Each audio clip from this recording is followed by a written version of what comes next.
අපේ ජීවිතවල බොහෝම දුර්ලභව ලැබෙන අවස්ථා අතර මේ බණ ටිකක් අහන්න ලැබෙනවයි කියලා කියන්නේ දුර්ලභ විතරක් නෙවෙයි, ඒක පුදුම වාසනාවක්. එහෙම කියන්න හේතුව තමයි සිංහල බෞද්ධයෙක් හැටියට ඉපදුන ඔබ දවසකට පැයක්වත් බණ ටිකක් අහන්න පුළුවන් කෙනෙක් වුණොත් ඔබට ජීවිතේ වෙනස් කරගන්න තියෙන බොහෝ දේවල් වෙනස් කරගන්න පුළුවන් වෙනවා. විශේෂයෙන්ම මිනිහෙක්ගේ ආකල්ප සංකල්ප වෙනස් කරගන්න පුළුවන් ප්‍රධානම ක්‍රමයක් තමයි මේ ධර්ම ශ්‍රවණය කියලා කියන්නේ. දැන් බලන්න, තුන් ලෝකාග්‍ර බුදුරජාණන් වහන්සේ පිරිනිවන් පාලා වසර 2600 ආසන්නයේ අපි ජීවත් වෙන්නේ. ලංකාවේ ලෝකේ අපිට ඔරලෝසුවේ තියෙන පැය 24ක්. මේ පැය 24ට රූපවාහිනි මගින්, ගුවන් විදුලි මගින්, YouTube නාලිකා මගින්, නොයෙකුත් විද්‍යුත් මාධ්‍ය මගින් පැය 24ට බණ 24ක් ඉක්මවා අහන්න පුළුවන් අවස්ථාව තියෙනවා. නමුත් පින්නතුනි, අවාසනාව කියලා කියන්නේ මෙච්චර බණ තියෙන රටේ, මෙච්චර බණ අහන ලෝකයේ තාම මිනිසුන්ට බැරි වුණා ආකල්පයි සංකල්පයි වෙනස් කරගන්න. අතීතයේ තිබුණටත් වඩා මේ ආකල්ප සංකල්ප දූෂිත වෙලා තියෙනවා.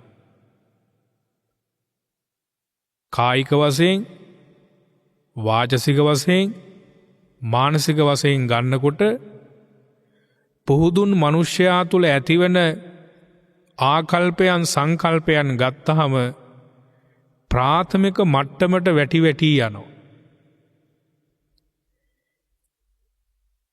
එහෙම සමාජයක, එහෙම ලෝකයක ලෝකයා යන විදිහට අපි යන්න ඕන කියලා එකක් නැහැ.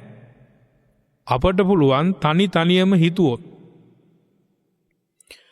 මගේ වැරදි ආකල්ප, මගේ වැරදි සංකල්පනා මං වෙනස් කරගන්නවා, ඒකට මම බුද්ධ වචනේ පාවිච්චි කරනවා, බුද්ධ වචනේ ශ්‍රවණය කරනවා කියලා හිතුවොත්, තනියම හිතුවොත් ලෝකයම වෙනස් කරන්න පුළුවන්. අපිට කවදාවත් ලෝකයේ වැහෙන කුඩ හදන්න බෑ. අපි හදාගන්න ඕනේ අපි නොතෙමෙන කුඩයක්.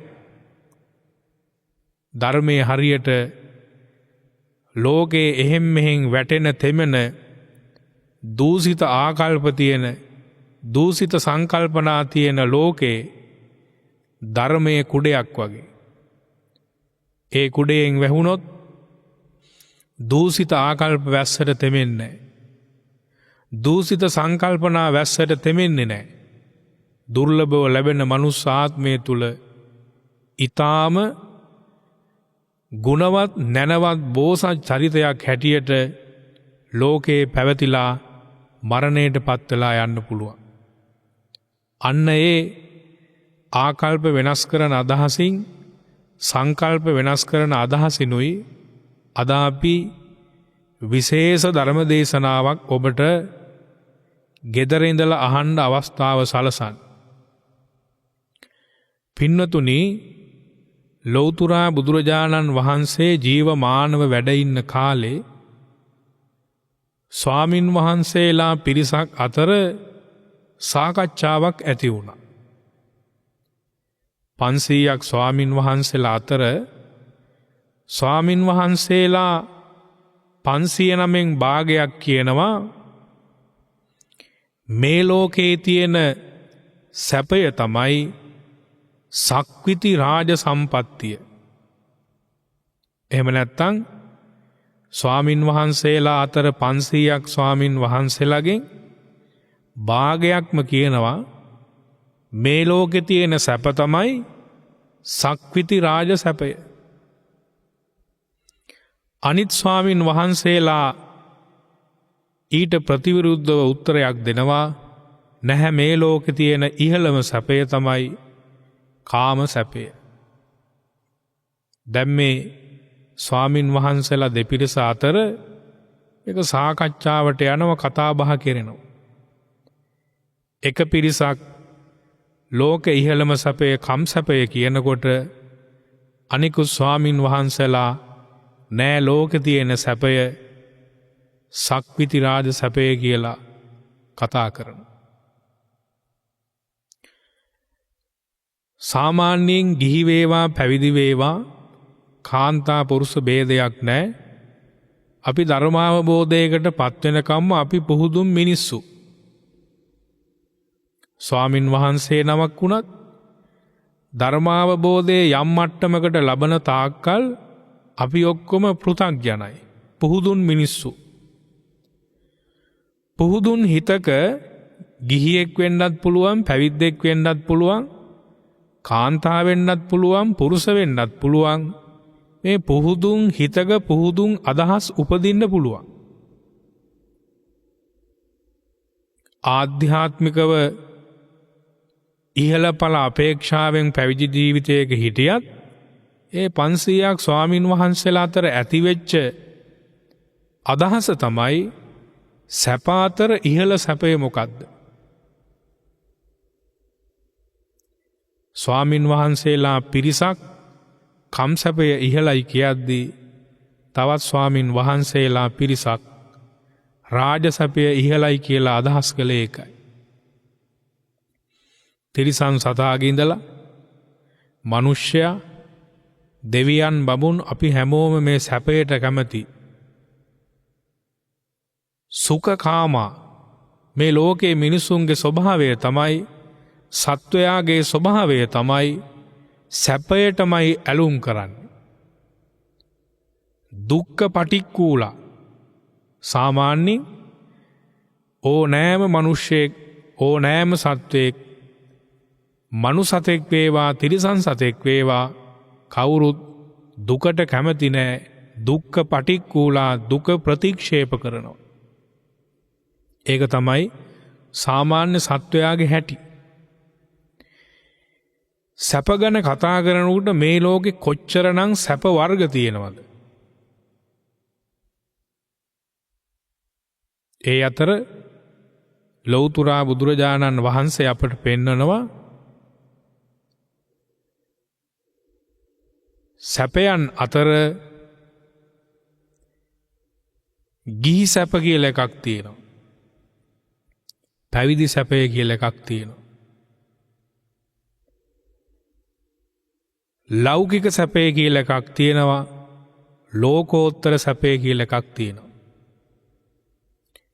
මෙන්න මේ කොටස් ඇතුලේ ලෝකයා හොයන කවදාවත් තෘප්තියකට පත් නොවන සැප ඔක්කොම ඇතුළත් වෙලා තියෙනවා. ගිහි ජීවිතයක සැප ගත්තොත් එහෙම බුදුහාමුදුරුවෝ උගන්වනවා අත්ති සුඛය. මේ ලෝකේ මිනිස්සෙක්ට සතුටු වෙන්න පුළුවන් හැම මොහොතකම ධාර්මිකව තමන්ගේ ජීවිතය පවත්වාගෙන යන ගමන් උපයා සපයාගත්ත දැහැමි ධනයක් තියෙනවා කියලා සතුටු වෙන්න පුළුවන්. මේ ලෝකේ තමන්ට දැහැමිව උපයා සපයාගත්ත ධනයක් තියෙනවා කියලා සතුටු වෙන්න පුළුවන්. ඇයි? 100% සියලුම මිනිස්සු ධාර්මිකව හම්බ කරන අය නෙවෙයි. ධාර්මිකව හම්බ නොකරන බොහෝ අය කොපමණ මිල මුදල් උපයා සපයා ගත්තත් සැපයකින් ජීවත් වෙන්නේ නැහැ. කායික සැපේ ලැබෙයි. නමුත් මානසික සැපයක් ලැබෙනවද කියන එක ප්‍රශ්නයක්. නිතරම පීඩාවෙන් ජීවත් වෙන්න වෙනවා. ධාර්මිකව උපේන අය, ධාර්මිකව හම්බ කරගත්තු අය, ධාර්මික ධනයක් Taman සතුව තියන අය හැම මොහොතකම පුදුමාකාර සන්තෝෂයකින් ජීවත් වෙනවා. බුදුහාමුදුරුවෝ පෙන්නනවා ගිහි කෙනෙකුට සතුටු වෙන්න පුළුවන් Taman උපයගත්ත ධනය ධාර්මික ධනයක්. ඒ ධනය මට තියෙනවයි කියලා සතුටු වෙන්න පුළුවන්. භෝග සුඛය ඊළඟට ධාර්මිකව හම්බ කරගත්තු ධනය භුක්ති විඳීමේ සතුටක් තියෙන්න ඕන. හම්බ කරාට මදි කන එක, බොන එක, අඳින පළඳින එක, ගමන් බිමන් යන එක, ස්වාමියක්, බිරිඳෙක්, දරුවෝ දෙමව්පියෝ හැටියට උපයන ධනය රැස් කිරීම විතරක්ම මදි. ඒවා භුක්ති විඳින්න ඕන. සමහර වෙලාවට අපේ බණහන සදහැතියෝ හොඳට මතක තියාගන්න, සමහරුන්ට හම්බ කරන්න පින තිබ්බට ඒවා විඳින්න පින නැහැ. ඒගොල්ලෝ නිතරම බලන්නේ බැංකු පොත්වල පුරවලා ඉලක්කම් සංඛ්‍යා වැඩි කරගෙන මට මෙච්චර තියෙනවා කියලා හිතින් සතුටක් විඳින්න විතරයි. කන්නේ බොන්නේ නැහැ. අඳින්නේ පළඳින්නේ නැහැ. ගමනක් බිමනක් යන්නේ නැහැ. හම්බ කළාට මදි හම්බ කරන ධනය වියදම් කරනවා කියලා සතුටු වෙන්න පුළුවන් කමක් තියෙන්න ඕන. නිකමට හිතන්න ඔය ඇත්තෝ උදේ 8ට රැකියාව ආරම්භ කරලා 5 වෙනකන් සේවයක් කරලා පෞද්ගලික වෙන්නත් පුළුවන්, රජයේ වෙන්නත් පුළුවන්, දෛනික වේතන ලබන රැකියාවක් වෙන්න පුළුවන්. ඔබ වැඩ කරලා හම්බ කරපු gedara තියෙන භෞතික සම්පත් කීයක් පාවිච්චි නොකර ඔබ ආරක්ෂා කර ඉන්නවද කියලා බලන්නකෝ. ඒ කියන්නේ හම්බ කළාට භෝග සම්පත් විඳින්න වාසනාව නැහැ, පින නැහැ. මහා මුදලාලිලා ඉන්නවා දවසට හොයන්නේ කෝටි ගණනි. හැබැයි බත් පිගානකට ව්‍යංජන 4-5ක් එක කන්න වාසනාව නැහැ. ඒගොල්ලෝ හිතන්නේම සල්ලි ගැන. දවසේ සේවය කරන මිනිස්සයා හැන්දෑවට පඩිය අරගෙන ව්‍යංජන 3-4ක් එක්ක ගෙදර බිරිඳත් එක්ක දරුවෝ වට කරගෙන කොච්චර සන්තෝෂෙන් ආහාරයේ භුක්ති විඳින අය ඉන්නවද? මේ විදිහට ගත්තාම සමහරුන්ට භෝග සුඛය නැහැ, සම්පත් විඳින්න පින නැහැ. අනන සුඛ සැප අතර බුදුහාමුදුරුවෝ උගන්වනවා කෙනෙකුට කායික මානසික තෘප්තියක් ඇති වෙනවා මම කාටවත් ණය නැහැ. ගිහි ඇත්තෝ ගත්තාම අපි කී තැනකට ණයයිද බලන්නකෝ. සිල්ලර බඩු කඩේට ණයයි, හાર્ඩ්වෙයාර් එකට ණයයි, මාළු කඩේට ණයයි, අල්ලපු ගෙදරට ණයයි, අම්මා තාත්තට ණයයි, මිතුරන්ට මිතුරියන්ට ණයයි, බැංකු වලට ණයයි, ලීසින් කම්පැනි වලට ණයයි, රත්තරම් බඩු ටික උකස් තියලා ඒවට ණයයි, පොලී මුදලාලිට ණයයි. අපි කාටද ණය නැත්තේ බලන්නකෝ. ලෝක බැංකුවට හැරෙන්න අපි ඔක්කොටම ණය වෙලා. මිනිස්සු විතරක් නෙවෙයි රටක් වශයෙන් රටකුත් ණය වෙනවා නම් අපි ණය වෙන එක අහන්න දෙයක් නෙවෙයි. ණය නැති මිනිස්සු හරි සන්තෝෂෙන් ජීවත් වෙනවා. අනවජ්‍ය සුඛ ගිහියෙට ඇති වෙන්න ඕන හිතේ ප්‍රීතියක් මම කවදාවත් වැරදි කරන්නේ නැහැයි කියන සතුට. ඒ සතුට මෙලව පරලොව දෙකටම යහපත පිණිස පවතිනවා.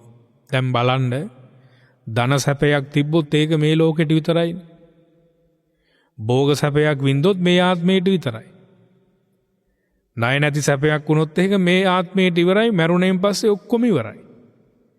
නමුත් අනවජ්‍ය සැපය කියන එක ඔබ මරණයට පත් වුණත් ජීවත් වුණේ හොඳට නම් සතුටු වෙන්න පුළුවන්.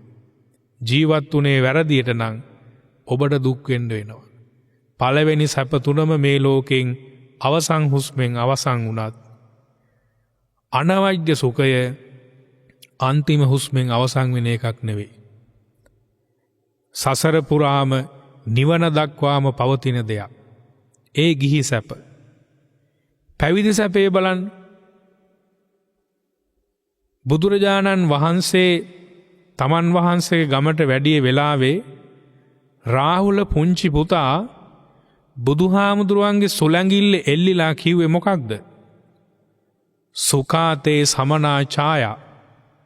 අනේ ස්වාමීනි, ඔබ වහන්සේගේ හෙවණැල්ලත් පුදුමාකාර සැනසීමක්, සතුටක්. බලන්න එහෙනම් මේ පැවිදි ජීවිතය කොච්චර සුන්දර සැපයක් තියෙන, හුදකලා සැපයක් තියෙන එකක්ද? මේකේ අඤ්ඤාහි ලාභු පනිසා අඤ්ඤා නිබ්බාන ගාමිනී. ලාභ හොයන පැවිද්ද එකක්, නිවන හොයන පැවිද්ද එකක්. ලාභ හොයන පැවිද්ද සතුටු නෑ. නිවන් හොයන සැපය ක්ෂණයක් ක්ෂණයක් මොහොතක් මොහොතක් පාසා උප්පරිම සන්තෝෂෙන් ජීවත් වෙන්න පුළුවන්. බුදුහාමුදුරුවෝ පෙන්වුවා ඊට පස්සේ ලෞකික සැපය. ලෞකික සැපය කියලා කියන්නේ ලෝකයට අයිති දේවල්. අපි අවදි වෙච්ච මොහොතේ පටන් නිින්ද යන මොහොත දක්වාත් ඔබ ජීවත් වෙන්නේ අවුරුදු 60 70ක් නම් ඒ 60 70න් හතරෙන් එකක් දක්වා අපි හොයන්නේ මොන සැපේද? ලෞකික සැපේමයි. ඇහැ පිනවන සතුට, කන පිනවන සතුට, නාසය පිනවන සතුට, දිව පිනවන සතුට, හම පිනවන සතුටමයි මේ ලෝකේ බොහෝ දෙනෙක් නිතරම හොයන්නේ. ඒ සියලු දේවල් ලෝකයට අයිති දේවල්. ලෝකයට අයිති කියලා කියන්නේ අපි මේ සංසාරේ දිග්ගස්සන දේවල්. අපි සසර අතරමං කරන දේවල්. සසර ජීවත් කරවන්න බලපාන දේවල්. නමුත් කොච්චර බුදුබණ ඇහුවත් අහනකම් ඒ පිළිබඳව මනා අවබෝධයකින් ඉන්න අපේ සදැහැතියෝ බණ ටික අහලා පහුවදා ආපහු ලෝකයට අයිති දේවල් වලට පුදුමාකාර විදිහකට ඇලිලා ගැලිලා ජීවත් වෙනවා. ඒ පුහුදුන් මිනිස්සුන්ගේ හිත්වල හැටි. ලෝකෝත්තර සැපේ ගන්නවා බුදුහාමුදුරු.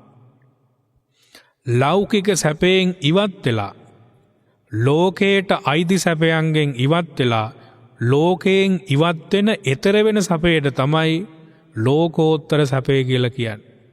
ධර්මාවබෝධයෙන් සෝවහන්, සකුරුදාගාමි, අනාගාමි, අරිහත් ආදී සතරමග සතර ඵලයෙන් ලබන සැපය තමයි ලෝකෝත්තර සැපය. සදහැතියන්ට තේරෙනම භාෂාව නිවන කියන්නේ ඒක. එතකොට මේ ලෝකයට උගන්වපු තව සැප ඕන තරම් තියෙනවා. ආමිෂ සැපය, නිරාමිෂ සැපය ආදි වශයෙන් සැප තියෙනවා. පින්වත්නි හොඳට මතක තියාගන්න. මේ ලෝකේ අපි මොන සැප හෙව්වත් ඒවා తాවකාලිකයි. ඇහැට රූප හොය මොන සැපේ හෙව්වත් తాවකාලිකයි. කනට කොච්චර හඬ හොය අපි සැප බැලුවත් తాවකාලිකයි. නාසයෙන් කොච්චර ගඳ සුවඳ වෙන් කරගෙන සුවඳට ඇලිලා දුගදට ගැටෙන ස්වභාවය තිබුණත් ඒ සුවඳ తాවකාලිකයි. දිවට රස නීරස හොයලා රසයට ඇලෙනවා, නීරසය ප්‍රතික්ෂේප කරනවා. රස තෘෂ්ණාවට කොච්චර ඇලුනත් අපි ඒ සැපය తాවකාලිකයි. හමට කොච්චර සැප ලැබුණත් පහසු සැපයට ඇලෙනවා, අපහසු සැපය ප්‍රතික්ෂේප කරනවා. ඒ ලැබෙන සැපයත් తాවකාලිකයි. తాවකාලිකයි කියන්නේ මොකද? ඇහැට ඔබ හොයන සැප අතර ඒ සැපය ඉක්මවා ඊටත් වඩා හොඳ සැපයක් ලැබුණොත් ඒ රූපය බලන්න. කනට ඔබ අහපු හඬ අතර ඊට වඩා හොඳ හඬක් ඇහෙනකුට ඒ හඬට බැඳෙන්නේ. නහයෙන් කොපමණ සුවඳ වින්දත් දුඟද ප්‍රතික්ෂේප කළත් ඔබ විඳින සුවඳට වඩා ප්‍රනීත ඉහළ සුවඳක් ලැබුණොත් ඔබේ සුවඳට බැඳෙනවා. දිවෙන් කොපමණ රස වින්දත් විඳින රස අභිභවා තව ප්‍රනීත රසයක් ඔබට දැනිච්ච දවසට ඔබේ රසයට බැඳෙනවා. හමට ලබන පහස අතර ඔබ බලාපොරොත්තු වන පහස ඉක්මවා ඔබ විඳින පහසට වඩා වෙනත් සැප ඇති පහසක් ලැබෙනකොට ඒ පහසට බැඳෙනවා. ඒවා తాවකාලිකයි. නමුත් ලෝකෙ මොන සැපයට බැඳුනත් తాවකාලික වෙච්ච ලෝකේ සදාකාලික සැපයක් තියෙනවා නම් තියෙන එක සැපයයි. මොකක්ද ඒ සැපය? නිවන් සැපය විතරමයි. අන්නේ නිවන් සැපය හොයන ස්වාමින් වහන්සේලා අතර ස්වාමින් වහන්සේලා පිරිසක් කිව්වේ මොකක්ද? ලෝකේ ඉහළ කම් සැපය. අනිත් ස්වාමින් වහන්සේලා කිව්වේ මොකක්ද? නෑ රාජ සැපය. කම් සැපයත් తాවකාලිකයි, රාජ සැපයත් తాවකාලිකයි. දැන් ලංකාවේ ගත්තොත් අතීතයෙන් ඉඳන් රජවරු මේ රට කරගෙන ආවා. කෘෂි කර්මාන්තයෙන්, ඇලදොලෙන්, වැව් අමුණු වලින්, පිළිම දාගැබ් වලින් අපේ ශ්‍රී ලංකා දීපය පෝෂණය කරගෙන ගමයි පන්සලයි වැවයි දාගබයි කියන සංකල්පත් එක්ක අතීත රජදරුවෝ අපට ලබා දුන්න මහා උරුමයක් තියෙනවා. ඒ උරුමේ නිර්මාණය කරපු රාජ සමේ රජවරු සදාකාලිකව රජසැප වින්දේ නැහැ. සමහරු මරණය දක්වාමවත් රජසැප විඳින්න වාසනාවක් නැහැ. සමහරුන්ට ලබාගත් රජය වසරක්වත් රජෙක් හැටියට ජීවත් වෙන්න වාසනාව නැහැ. වර්තමානයේ ක්‍රමය වෙනකොට අවුරුදු 5ක් ගෙවිලා යනකොට තමන්ගේ රජකම ඉවරයි. ආපහු රජකමට පත් වෙන්නත් පුළුවන්, නොවෙන්නත් පුළුවන්. සදාකාලිකව ලෝකේ රජවරු වගේ ඉන්න කිසි කෙනෙක් නැහැ. එහෙනම් ඒ රාජ සැපය කියලා කියන්නේ తాවකාලික දෙයක්. බුදුරජාණන් වහන්සේ මේ ස්වාමින් වහන්සේලාත් එක්ක වඩිනකොට බුදුහාමුදුරන්ට ඇහුණා ස්වාමින් වහන්සේලා දෙපිරිස සාකච්ඡා කරන මේ සැපය ගැන. බුදුහාමුදුරුවෝ ස්වාමින් වහන්සේලාගෙන් ධම්සභා මණ්ඩපයේදී අහනවා, මහණෙනි ඔබ මොකක්ද කතා කරමින් හිටියේ? ස්වාමින් වහන්සේලා උත්තර දෙනවා, ස්වාමීනි භාග්‍යවතුන් වහන්සේ, අපි කතා කළේ මේ ලෝකේ තියෙන සැප අතර කම් සැපය ඉහළයි නේද? ඊට වඩා රාජ සැපය ඉහළයි නේද? ඒ ගැනයි අපි අතර මේ සාකච්ඡාවක් තිබුණේ. එදා බුදුහාමුදුරුවෝ මේ සැපය කියන, සුඛ කියන වචනය මුල් කරගෙන ඊටාම වටින ධර්ම දේශනාවක් පැවැත්තුවා. ඔබ මේ ටික අහලා බලන්න. ඔබට තේරෙයි ඔබ හිතන සැපයද මේ ලෝකේ සැපය. එහෙම නැත්නම් අපට හිතින් සතුටු වෙන්න පුළුවන් සැපය මොකද්ද? බහුතරයක් ලෝකයේ తాවකාලික සැපවලට පුදුම ආසාවකින් ජීවත් වෙනවා. උපතේ පටන් මරණය දක්වාම සැප අපේක්ෂා කරන අපි తాවකාලික සැප ලබලයි සතුටු වෙන්න බලන්න. නමුත් අපේ ස්වභාවය තමයි ඇහැට පේන දේනි අපි බොහෝ වෙලාවට විශ්වාස කරන්නේ. නමුත් ඇහැට නොපෙනෙන දෙයක් ගැන අපි විශ්වාස කරන්නේ. සමහරු මුදටම කියනවා ඉන්න ටිකේ කාලා බීලා ඇඳලා සන්තෝෂෙන් ජීවත් වෙන්න ඕන. මරුණට පස්සේ මොනව වෙනවද කියලා අපි දන්නේ නැහැ. නොපෙනෙන නිවනක් ගැන අපිට වැඩක් නැහැ කියන අදහසින් ඉන්නේ. ඒ හින්දා නොපෙනෙන නිවන බලාපොරොත්තු නැතිව පෙනෙන රූප, ශබ්ද, ගන්ධ, රස, ස්පර්ශ කියන ඇස කන නාසය දිව ශරීරයේ පිනවන ස්වභාවයට නම් මිනිස්සු හරි කැමති. ඇයි ඒ සියල්ලම ඒ මොහොතේ ඔහුට ඇයට මනුෂ්‍යයාට තිරිසන් සතාට විඳින්න පුළුවන්කම තියෙනවා. ඒ නිසා පින්නතුනි తాවකාලික ලෝකයේ සදාකාලික සැප හොයන්න අපට බෑ. සදාකාලික සැපයක් ලැබෙනව නම් ලැබෙන එකම සැපය නිවන් සැපය විතරයි.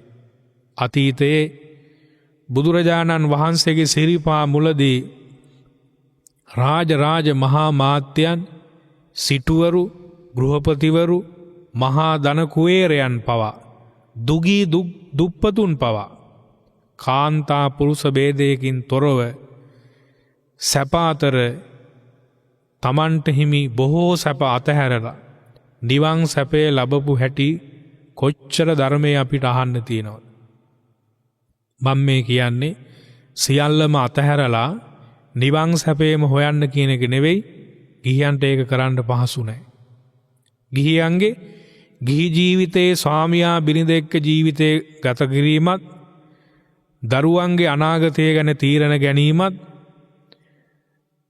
ඇති දැඩි කළ කවපු පවපු අම්මා තාත්තා වෙනුවෙන් දරුවෙක් හැටියට කරන්න තියෙන අපෝපස්ථානය කරන ගමන් ඔබට බැරි කමක් නැහැ මේ తాවකාලික සැපවලින් තරමක් ඈත් වෙලා සදාකාලික සැපය කියන නිවන වෙනුවෙන් පුංචිම මොහොතක් හරි වෙන් කරගන්න. ඒ අවස්ථාව ඔබ හිතලා ඔබ හදාගත්තේ නැත්නම් ඔබට අවස්ථාව හදන්න මේ ලෝකෙ කිසි කෙනෙක් එන්නේ නැහැ. තමන් විසින්මයි ඒක හදාගන්න ඕන. දැන් බුදුහාමුදුරුවෝ පෙන්වලා දෙනවා මේ ලෝකයේ තියෙන සැප ගැන. මහණෙනි, කාම සැපයත් తాවකාලිකයි, රාජ සැපයත් తాවකාලිකයි. බුදුහාමුදුරුවෝ පෙන්නනවා එහෙනම් ලෝකේ තියෙන නිරාමිස ඉහළ සැප. පළවෙනි සැපේ බුදුහාමුදුරුවෝ ඉගන්නවා මහණෙනි සුකෝ බුද්ධානං උප්පාදෝ. බුදුවරයෙකුගේ උපත සැපයි. සුඛා සද්ධම්ම දේශනා.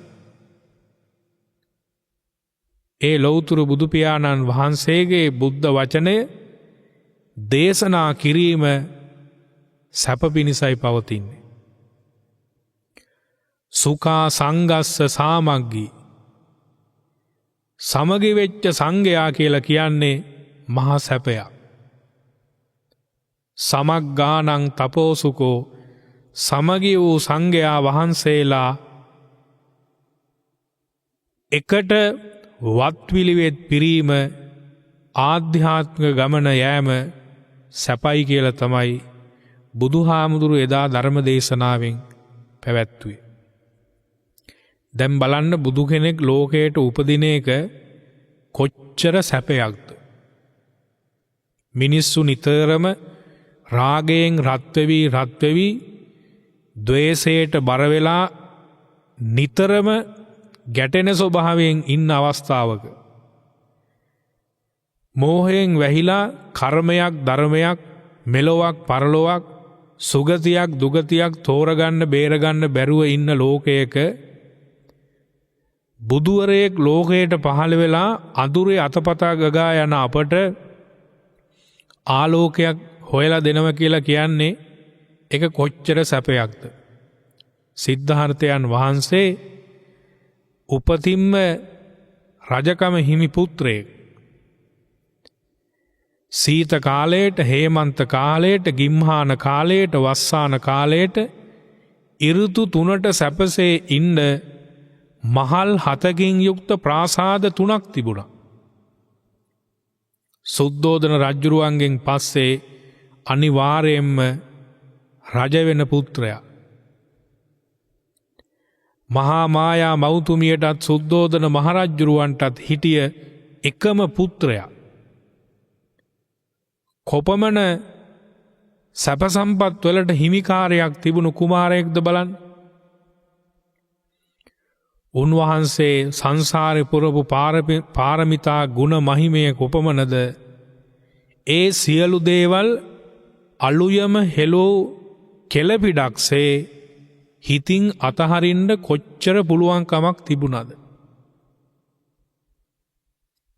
අපට බස් එකේ ගිහින් එනකොට රුපියල් 29 ටිකට් එකට රුපියල් 30ක් දීලා එක රුපියල නොලැබුණොත් ඔබ කොච්චර ගැටෙනවද? කඩයකට ගිහිල්ලා එක රුපියල වෙනුවෙන් ඔබ කොච්චර ගැටෙනවද?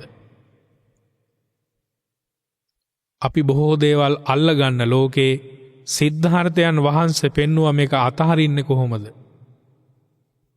පින්නතුනි, රුපියලෙන් රුපියලය, වැලිකැටෙන් වැලිකැටේ, වතුර වීදුරුවෙන් වීදුරුව මේ ලෝකේ රැස් කරනවයි කියන එක ලේසි. එකතු කළා රැස් කරන්න ලේසි. රැස් කළත් අස් කරනවයි කියන එක කාටවත් කරන්න බෑ. අපි ගොඩාක් දුරට ලෝකයට ඉපදිලා අන්තිමටම වෙලා තියෙන්නේ මේ සියලු දේවල් දාලා යන මිනිස්සු බවත් දැන දීලා යන තැනට වැඩ නොකොට දාලා යන තැනට තමයි අපි වැඩ කරන්නේ. අවසන් මොහොත වෙනකොට ඔබේ හිතේ නිරාමිස ප්‍රීතියක් තියෙන්න ඕන. මමත් මගේ ජීවිතේ අවුරුදු 60-70ක් ජීවත් වෙනවා. මම මේ දේවල් දාලා යන කෙනෙක් වෙන්නේ. අපේ බෝසතාණන් වහන්සේ සිද්ධාර්ථ අවදියේ මේ බුදු බව වෙනුවෙන් වැඩ කරද්දිත් ආරම්භය ගැන හොයලා බලන්න. සුමේද තාපස අවදීද උන්වහන්සේ හිතුවා මගේ අම්මටයි තාත්තටයි මෙච්චර ධනයක් හිමි වුණා. එක කහවණුවක් අරගෙන අපේ අම්මයි තාත්තයි මැරුන්නේ නැහැ.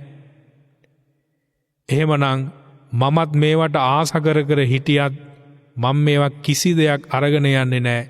මේ සියල්ලම මම පරිත්‍යාග කළා මගේ ආධ්‍යාත්මික සැපය හොයනවා. ඒ පටන් ගත්ත ගමනේ සිද්ධාර්ථයන් වහන්සේ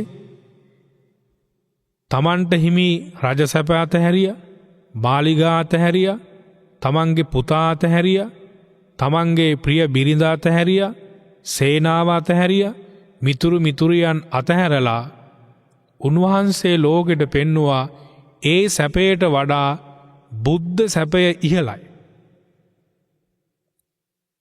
ඒකයි සිද්ධාර්ථයන් වහන්සේ අපට පෙන්වුවේ.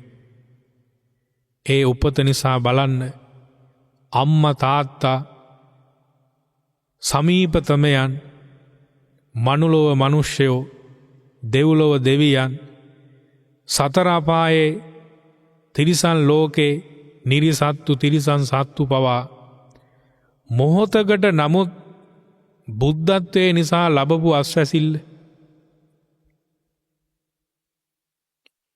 බුද්ධ කියන තත්ත්වයට පත් උනේ අම්මා තාත්තගෙන් ලැබිච්ච පදවියක් නිසා නෙවෙයි. සහෝදර සහෝදරියන්ගෙන් ලැබෙන පදවියක් නිසා නෙවෙයි. ඥාතීන්ගෙන් ලේ ඥාතීන්ගෙන් ලැබිච්ච පදවියක් නිසා නෙවෙයි.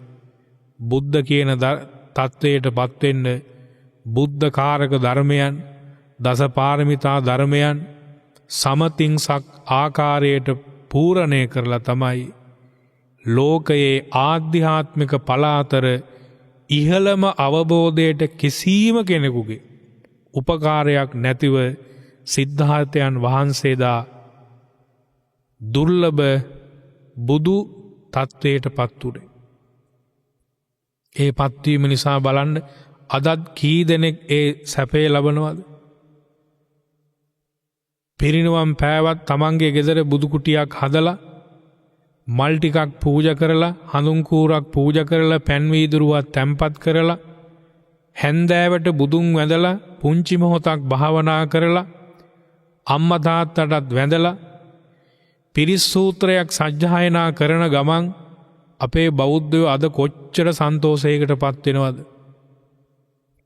තමන්ගේ හිතේ තියෙන දුක අද කී දෙනෙක් බුදුහාමුදුරුවෝ ළඟ මල් පහන් පූජා කරලා කියලා සැනසීමක් ලබනවද? අතීතයේත් එහෙමයි. තමන්ගේ දුක නිදහස් කරගන්න බුදුහාමුදුරන්ගේ මාර්ගය උපයෝගී කරගත්තා. ලෝකේ අනන්ත ගුණ ඇති උත්තමයෙක් ඉන්නවනම් ඒ බුදුහාමුදුරුව විතරමයි. බුදු කෙනෙක් ලෝකයේ සමාන කරන්න බෑ. අසමයි. බුදු කෙනෙක් ලෝකයේ සමාන වෙන්නේ බුදු කෙනෙක්ටමයි. සමයි. ඒ උත්තමයන් වහන්සේගේ පහළවීම ලෝකයට මහා සැපයක්. තාවකාලික සැප අතර බුදු උපත කියලා කියන්නේ මහා සැපයක්. දෙවැනි එක තමයි සුඛා සද්ධම්ම දේශනා. මහණෙනි, බුද්ධ වචනේ දේශනා කිරීම, බුද්ධ වචනේ ශ්‍රවණය කිරීම මහා සැපයක්. මම මුලින්ම මතක් කරපු විදිහට පැය 24ක් තිබුණත් අපට බණ ඕන තරම් අහන්න පුළුවන්. ඉස්සර වගේ නෙවෙයි. ඔබට මහ රාත්‍රියේ හිතුණත් බණ ටිකක් ඇහුවොත් හොඳයි කියලා අද ලෝකයේ දිනුයි, දුරකථනයේ දිනුයි, තමන් අපේක්ෂා කරන ස්වාමින් වහන්සේ, තමන් අපේක්ෂා කරන සූත්‍රය අහන්න අද ලෝකයේ දිනු වෙලා තියෙනවා. හැබැයි එපමණ දිනු ලෝකේ පැයක් වෙන් කරගෙන බුදුබණක් අහන්න එක කීයෙන් කී දෙනාද? පැය 24ක් තියෙනවා. 24න් එක පැයක් වෙන් කරගන්න අපට වෙලාවක් නැහැ. නමුත් අපි බෞද්ධ. නමුත් අපි සිංහල. ඉස්සර ගෙවල් වල අම්මල බණ ඇහුවා. තාත්තල බණ ඇහුවා. දරුවොත් අම්මා තාත්තා බණ අහනකොට බණ ඇහුවා. ආච්චි සීයාගෙන් ලැබිච්ච මේ ගුණවන්තකම අම්මා තාත්තට ගියා. අම්මා තාත්තගෙන් ලැබිච්ච මේ ගුණවන්තකම් දරුවන්ට ගියා. දැන් නම් පුදුම අවාසනාවක්. දැන් මිනිස්සු බණවලට කැමති නැහැ. දැන් මිනිස්සු නිතරම හොයන්නේ පුහුදුන් දේවල්. තව වසර කිහිපයක් යනකොට මිනිස්සු මේ ධර්මයෙන් ඈත් වෙනවා. දැන් මේ ඉදිරියට එන තරුණ පරපුර, පුංචි දරුවෝ, මල් වගේ ළමයි මේ බුද්ධ වචනයට කැමතිද කියලා අපට පේන්නේ නැහැ. ඉස්සර තරුණ තරුණියෝ ભેදයක් නැහැ. මධ්‍යම වයස ભેදයක් නැහැ.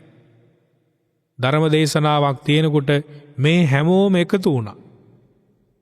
අද එහෙම එකක් අපට පේන්නේ නැහැ. මේක සමස්තයේම අවාසනාවක්. ඒ අවස්ථාවේ ගිලිහෙනවයි කියලා කියන්නේ මුලින් කියපු ආකල්ප සංකල්ප ගිලිහෙනවා.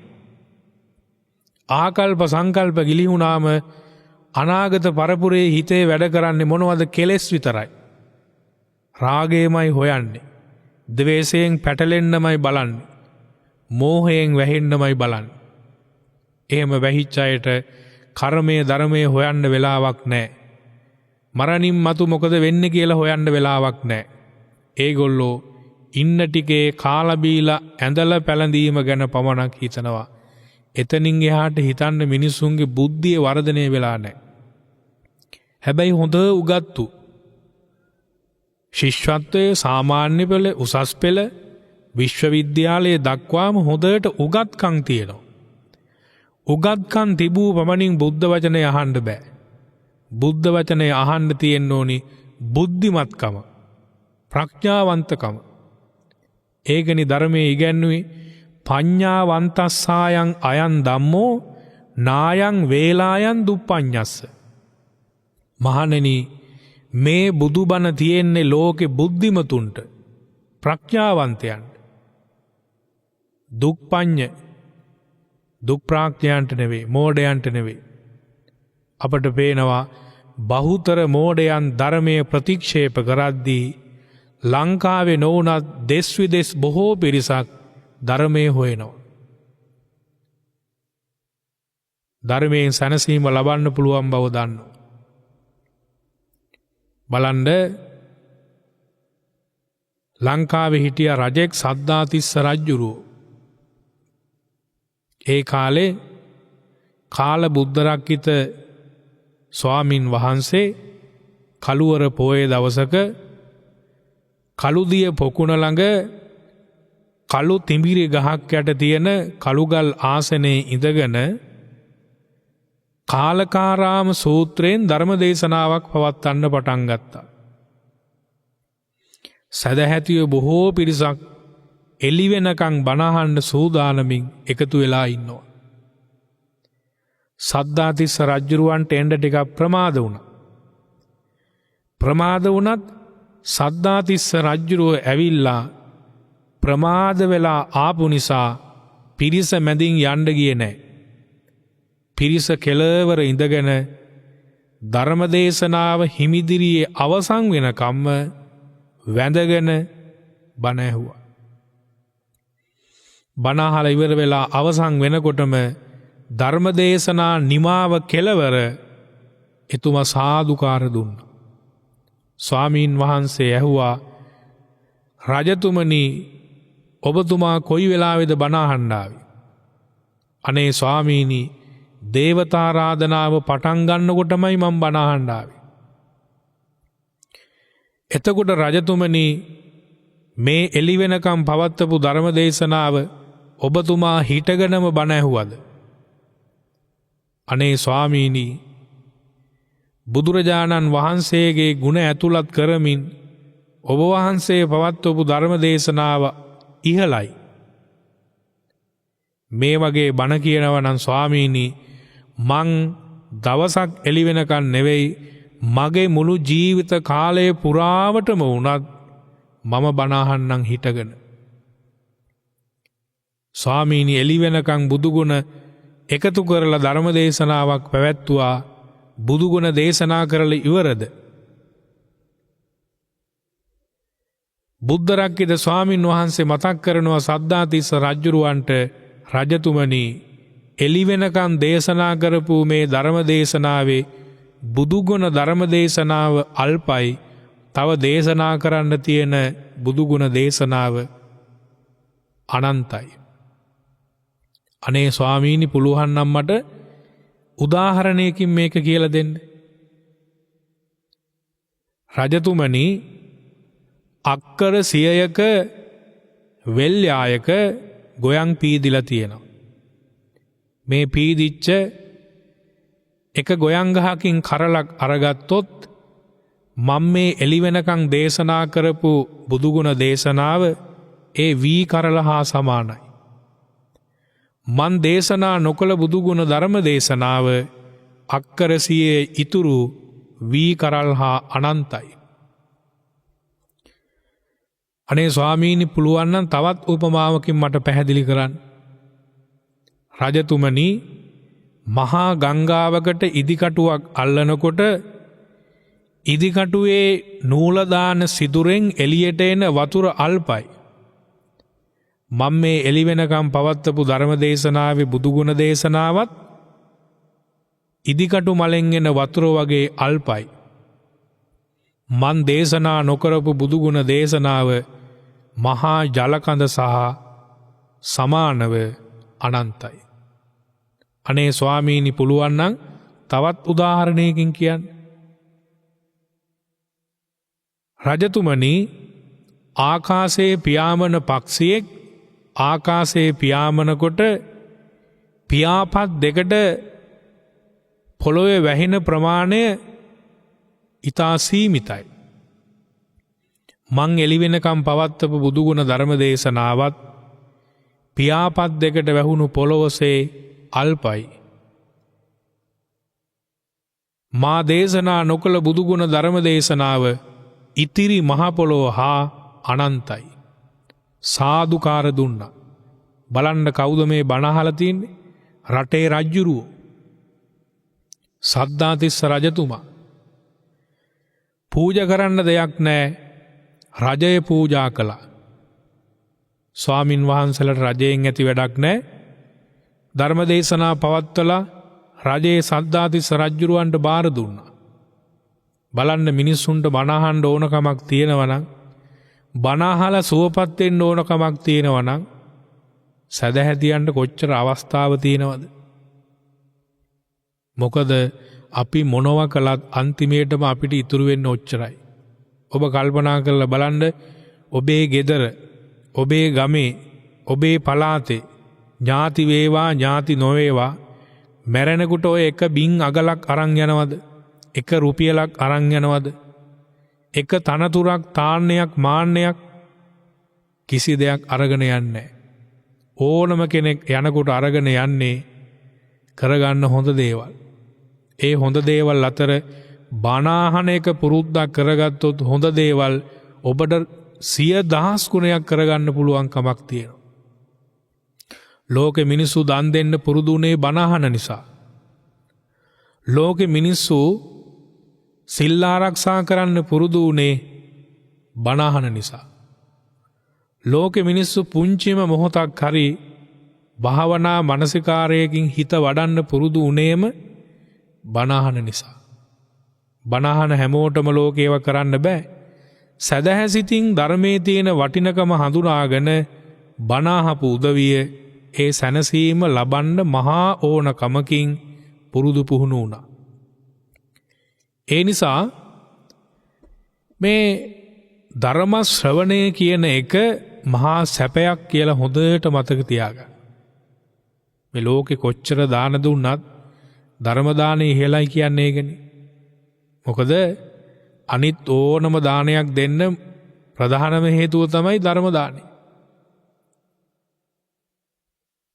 ත්‍රිපිටක දහම අහන්න අවස්ථාව ලැබුණාම ඒ ත්‍රිපිටක දහමෙන් තමයි අපි ඉගෙන ගන්නේ අනිකුත් පින්කම් ගැන. ශික්ෂණයක් ලබන හැටි, හිත වඩන හැටි, මේ කය ගැන, මේ කය සකස් වෙලා තියෙන්නේ කොහොමද? මේ කයට වෙන්නේ මොකක්ද? අපි කරන දාන ආදී පින්කම් වලින් අපට ලැබෙන දේවල් මොනවද?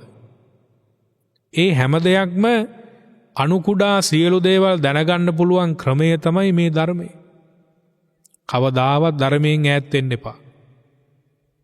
වයසට යනකොට ධර්මයට එකතු වෙලා වැඩක් නැහැ. පුංචි කාලේ ඉඳන් පුරුදු වෙන්න, පුංචි දරුවන්ට පුරුදු කරන්න. බෝසත් කතාවක් හරි අම්මලා තාත්තලා ආච්චිලා සීයලා කියලා දෙන්න. දුසිරිත්කම් වෙනස් කරගන්න එහෙම. බලන්නකො ධර්මයේ වටිනකම අතීතයේ අම්මලා තාත්තලා දරුවන්ට කියලා දුන්නා. මහා සූත්‍ර විනය අභිධර්මයේ නොදන්නව වුණත් පුතේ සත්තු මරන්න එපා, ලෙඩ දුක් හැදෙනවා, අකාලේ මැරෙන්න වෙනවා, අපටත් ඒ විදිහටම තමයි මරණයට පත් වෙන්න වෙන්නේ කියන සසර බයක් ඇති කළා. අද එහෙම නැහැ. බලන්න හිර ගෙදරක අමානුෂික විදිහට මහා ගල් මූණට අතාරින්න තරම් මිනිස්සුන්ගේ හිත් ඒ තරම් දූෂිත වුණේ කොහොමද? යකඩ පොළු වලින්, ගල් වලින්, ලී වලින්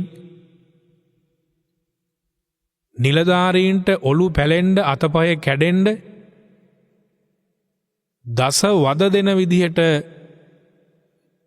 මහා ඛේදවාචකයක් වන් මරණයකට පත් වෙන්න ගෞරවාන්විත නිලධාරීන්ට සිද්ධ වුණේ ඇයි? බන්ධනාගාර ඉස්සරහට ඇවිල්ලා අම්මලා තාත්තලා කියනවා, අපේ පුතා ඉන්නවා, අපේ දුව ඉන්නවා. මම ඊයේ පෙරේද තමයි එළියට ආවේ, අපේ පුතයි අපේ නෝනයි අපේ දුවලා තාම ඇතුලේ ඉන්නවා කියලා අම්මලා කියනවා. ඒව මහා ආඩම්බරකම් නෙවෙයි. ජාති ආගම කුලය මොකක් හරි වෙන්න පුළුවන්. ඔබ මොන පළාතේද කියන එක අපිට ඇත්තටම වැදගත් නැහැ. ආකල්ප සංකල්ප දූෂණය වෙලා අවුරුදු 20-25 දී තමන්ගේ ජීවිත විනාශ කරගෙන, උදාහරණ ඕන තරම් පිටරටවල් වල නෙවෙයි ලංකාවේ තියෙනවා. මත්ද්‍රව්‍යයට ඇබ්බැහි වෙච්ච අවුරුදු 20 පුතා හිරගෙදර ඉඳලා ආපහු ඇවිල්ලා කරපු දේ මොකද්ද? අතක් පයක් නොගඩා අංග සම්පූර්ණ දරුවෙක් හැදුවා. එකම දරුවා මත්ද්‍රව්‍යයට ඇබ්බැහි වෙලා හිරගෙදරින් ආපහු ඇවිත් කරපු ප්‍රථම රාජකාරිය අම්මයි තාත්තයි මරලා දාන එක. අපි අජාසත්තලා දැකලා තිබ්බේ බුද්ධ කාලේ විතරයි. ඒ කාලේ හිටිය අජාසත්තලා එක්කෙනයි. දැන් ලංකාවෙම රොතු බුරුතු පිටින් පඳුරකට පයින් ගහනකොට හතු පිපෙන්නාක් මෙන් අජාසත්තලා, අජාසත්තිලා ඕන තරම් ඉන්නවා. මේකට හේතුව මිනිස්සු ධර්මයෙන් ඈත් වෙලා. ධර්මයෙන් ඈත් වුණාම කෝ මිනිස්සුන්ට ගුණධර්ම, කෝ මිනිස්සුන්ට හැදියාවක් කියන එක, සංසාර බයක් කියන එක, ලැජ්ජාවක් කියන එක කිසි දෙයක් නැති වෙලා තියෙනවා. ඒ හින්දා ඔබ බෞද්ධ වෙන්නත් පුළුවන්, අබෞද්ධ වෙන්නත් පුළුවන්. බෞද්ධයන්ට ධර්මයක් තියෙනවා වගේම අබෞද්ධයන්ටත් උගන්වන ධර්මයක් තියෙනවා. ඒ හැම දහමකින්ම කියලා දෙන්නේ ගුණධර්ම. බෞද්ධාගමෙන් අපි ඔබට කියලා දෙන්නේ ඊට එහා ගියපු ඉහළ ගුණධර්ම. ඒ හින්දා පින්වතුනි, පුංචි දරුවගේ ඉඳන් පාසල් යන දරුවන්ටත්, තරුණ අයටත්, මධ්‍යම වයසේ ඉන්න අයටත් මේ ධර්මයේ වැදගත්. ඔබ කවදාවත් හිතන්න එපා බුදුබණ තියෙන්නේ අපේ ආච්චිට, බුදුබණ තියෙන්නේ අපේ අම්මට කියලා. බණ තියෙන්නේ සියලු සත්වයන්ට. ඒකට සිංහල, දෙමළ, මුස්ලිම් ભેදයක් නැහැ. කාන්තා පුරුෂ ભેදයක් නැහැ. හැමෝම ධර්මයට කැමති වෙන්න. අන්තිමේටම බුදුහාමුදුරුවෝ උගන්වනවා සමග්ගානං තපෝසුකෝ. මහණෙනි, සමගි වූ සංඝයා වහන්සේලා සහ සමගි වූ සංඝයා වහන්සේලා එකට එකතු වෙලා වත්පිළිවෙත් කළොත් එය සැප පිණිස පවතිනවා. ඒ කියන්නේ ගිහි පැවිදි අපි හැමෝම එකතු වෙන්න ඕන. නිකාය නිසාවත්, පාරසව නිසාවත්, පලාත නිසාවත්, අඳින පාට නිසාවත්, කරන දේශනා නිසාවත් බෙදෙන්න එපා. ශාසනය කියන්නේ බෙදෙන තැනක් නෙවෙයි. බෙදුනොත්, වෙන් වුනොත්, කැඩිලා බිඳිලා ගිහිල්ලා මේක විනාශ වෙලා යනවා. බොහෝ පිරිසකට ඕන මේ ශාසනය බෙදෙනවා දකින්න. කිසිදු වෙලාවක පන්සල් හැටියට බෙදෙන්න එපා. අරණ්‍ය හැටියට බෙදෙන්න එපා. කතා කරන විලාස නිසා බෙදෙන්න එපා. හැමෝම එකමුතු වෙන්න ඕන. එකමුතු කමේ තියෙන ප්‍රබලත්වය කුරා කූමින්ගෙන් අපි ඉගෙන ගන්න ඕන. මොකද මම විතරක් ඇති කියලා හිතලා ජීවත් වුණොත් වැඩක් නැහැ. මහා තේජවන්ත අලි මැරිලා බිමට පොළොවට වැටුණාට පස්සේ පුංචි කූමි කාලා ඉවර කරලා දානවා. තනියෙන් මේ දේවල් කරන්න බෑ. ඒ හින්දා හැමෝම සමගි වෙලා වැඩ කරමු. මෙන්න මේ සැපයන් ගැන බුදුහාමුදුරුවෝ එදා දේශනා කළා. ඔය ඇත්තොත් බුදු උපතේ සැපය විඳින්න, ධර්ම ශ්‍රවණයේ සැපය විඳින්න එකට එකතු වෙලා භික්ෂු භික්ෂුණී, උපාසක උපාසිකා සිව්වණක් පිරිස ප්‍රතිපත්ති පුරණ තැනට එකතු වෙලා තමනු සැනසීලා ලෝකයක් සැනසීමට පත් කරන්න පුළුවන් ගුණගරුක අම්මා කෙනෙක් වෙන්න, ගුණගරුක තාත්තා කෙනෙක් වෙන්න, බෝසත් දරුවෙක් වෙන්න, වටින තරුණයෙක් තරුණියක් වෙන්න කියලා net FM රේඩියෝවෙන් අද දවසේ ඊ타ම කරුණා මෛත්‍රියෙන් අපි ඔබෙන් ඉල්ලා හිටිනවා. ඔබ හැම දිනාටම ඒ වෙනුවෙන් මේ ධර්ම දේශනාව ධර්ම පාරමිතාවක්ම වේවා.